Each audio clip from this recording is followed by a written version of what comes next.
اعوذ باللہ من الشیطان الرجیم بسم اللہ الرحمن الرحیم السلام علیکم۔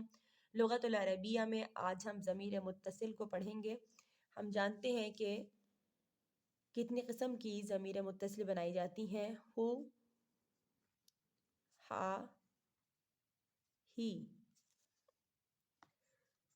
کا، کی، یا، نا۔ یہ ہیں تمام ضمائر جو متصل ہوتے ہیں، یعنی لفظ کے ساتھ جڑ کر استعمال ہوتے ہیں۔ ایک نوٹ یہاں پہ لکھیے گا کہ جس لفظ کے ساتھ ضمیر ہو اس پر الف لام نہیں آتا۔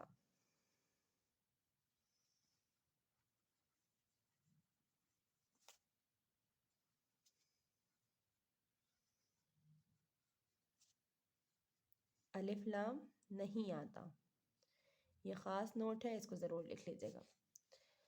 سب سے پہلے ہم غائب مذکر کے بارے میں دیکھتے ہیں۔ غائب مذکر کی ضمیر کون سی ہے؟ ہو۔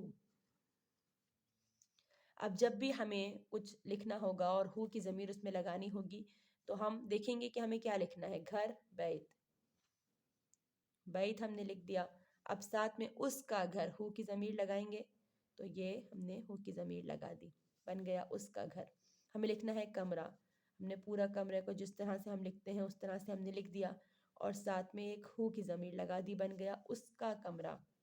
دوست، دوست کو کہتے ہیں صدیق، صدیق پورا لکھ کے آگے ہم نے ہو کی ضمیر لگا دی تو بن گیا اس کا دوست۔ اب اسی طرح سے غائبہ مؤنث، غائبہ مؤنث کے لیے ضمیر ہے ہا۔ وہی الفاظ میں نے یہاں پر لیے ہیں، ہم پورا بیت لکھ دیں گے، آگے ہا لگا دیں گے، بیت و ہا، بن گیا اس کا گھر۔ غائبہ کی بات ہو رہی ہے، مؤنث کی بات ہو رہی ہے۔ اس کا کمرہ، پورا غرفت لکھ کر آگے ہا لگا دیں گے، غرفت و ہا، اس کا کمرہ۔ دوست کے لیے پورا صدیق لکھیں گے اور آگے ہا لگا دیں گے، صدیق و ہا، اس کا دوست۔ مخاطب مذکر، مخاطب مذکر کریے، اچھا یہاں ساتھ ساتھ میں لکھتی ہوں، اس کے لیے ضمیر ہے ہا۔ مخاطب مذکر کے لیے ضمیر ہوتی ہے کا، کا زبر کا، ٹھیک ہے۔ تمہارا گھر، پورا بیت لکھ کے آگے کا لگا دیں، بیتو کا، تمہارا گھر۔ تمہارا کمرہ، پورا غرفت لکھ کے آگے کا لگا دیں، تمہارا کمرہ۔ تمہارا دوست صدیق لکھ کے آگے کا لگا دیں تو تمہارا دوست بن جائے گا، صدیقوں کا۔ مخاطبہ مؤنث، اس کی علامت ہوتی ہے کاف زیر کی۔ تمہارا گھر، میں نے الفاظ وہی لیے ہیں تاکہ ان کی پہچان واضح ہو جائے، بیتوں کی۔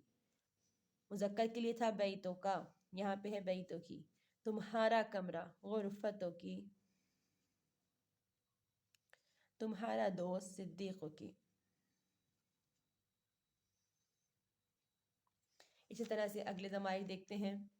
متکلم واحد، متکلم واحد کے لیے ضمیر استعمال ہوتی ہے یا۔ میرا گھر، پورا بیت لکھ کے آگے یا لگا دیں گے، چھوٹی یہ لگا دیں گے تو بن جائے گا بیتی، میرا گھر، میرا کمرہ۔ غرفت لکھ کے آگے چھوٹی یہ لگا دیں، غرفتی۔ میرا دوست صدیق لکھ کے آگے یہ لگا دیں تو صدیقی۔ یہ بن گیا متکلم واحد کی طرف اشارہ کرتے ہوئے ضمیر یہ کے ساتھ۔ اب ہم متکلم جمع کی بات کریں گے، اس میں لگتا ہے نا۔ ہمارا گھر، بیتونا۔ ہمارا کمرہ، غرفتنا۔ ہمارا دوست، صدیقنا۔ آخری ضمیر ہے نامعلوم مذکر مؤنث کے لیے اور یہ ہے ہی، یعنی ہمیں کہنا ہے اس کا کمرہ، لیکن نہیں معلوم کہ مذکر کے لیے یا مؤنث کے لیے، تو ہم لکھ دیں گے غرفت ہی۔ اس کا گھر، نہیں معلوم مذکر کے لیے یا مؤنث کے لیے، لکھ دیں گے بیت ہی۔ اور اس کا دوست، صدیق ہی۔ یہ تمام ضمائر مکمل ہوئے، انشاءاللہ کہ آسانی سے سمجھ میں آ گئے ہوں گے۔ اگلے درس کے ساتھ پھر حاضر خدمت ہوں گے۔ والسلام علیکم، فی امان اللہ۔